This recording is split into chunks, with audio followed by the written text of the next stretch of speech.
सभी को नमस्कार। आज मैं कांग्रेस के मैनिफेस्टो पे बात करने वाला हूं, जिसमें हाल ही में एक लाइव भाषण में हमारे देश के प्रिय प्रधानमंत्री नरेंद्र मोदी जी ने कहा था कि कांग्रेस के जो मैनिफेस्टो है वो मुस्लिम लीग के विचारों के समर्थक है या उन्हीं जैसा है। ठीक है, तो मैंने सोचा कि एक बार कांग्रेस के मैनिफेस्टो को पढ़ ही लिया जाए कि आखिर कांग्रेस ने ऐसा क्या लिखा है कि ये मुस्लिम लीग के विचारों के समर्थक है या मुस्लिम लीग में जैसी सोच थी वैसी उनकी मैनिफेस्टो है।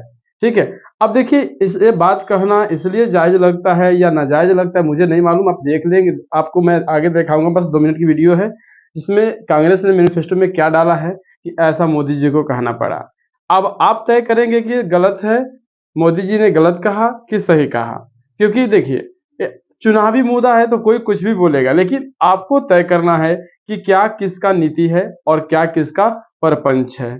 तो इसमें कांग्रेस के मैनिफेस्टो मैंने जब खंगाला, इसको पढ़ा, तो इसमें बहुत सारी चीजें हमें दिखाई दिया जो आपको आगे देखनी चाहिए। और हमें नहीं लगता कि इसको आगे देखने पे आपको भी लगेगा कि इसमें कोई मुस्लिम लीग के विचारों का समर्थन है। ठीक है, आगे देख ही लेते हैं। पहले देखेंगे यहाँ पे इन्होंने लिखा है।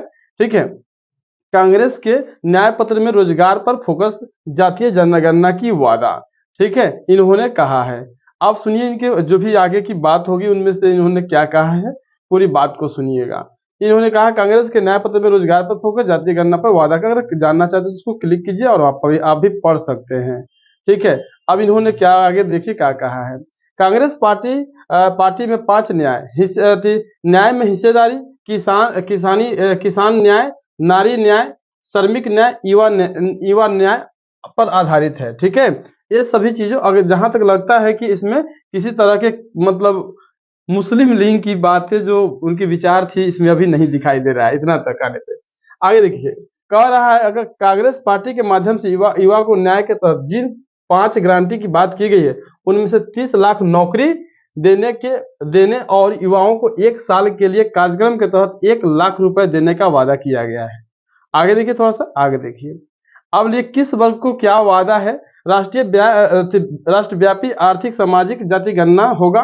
ठीक है, और यहाँ पे अनुसूचित जाति, अनुसूचित जनजाति, अन्य पिछड़ा वर्ग और गरीब समान वर्ग के लिए भी आरक्षित पर 50% तक की सीमा को हटाने की गारंटी दी गई है। और इसमें भी बहुत सारी चीजें उन्होंने कहा कि शिक्षा और नौकरी में आर्थिक रूप से कमजोर वर्ग के लिए 10% आरक्षण बिना किसी भेदभाव और जाति समुदाय के लोगों को लागू किया जाएगा। ठीक है, तो मतलब बिना किसी जाति, मतलब जैसे यहाँ पे भी एक बात लिखा है, पॉइंट में लिखा है भूमिहीन को जमीन भी दी जाएगी, इन्होंने कहा है। ठीक है, और यहाँ पे देखिए एक बात और, युवाओं के लिए क्या कहा है इन्होंने।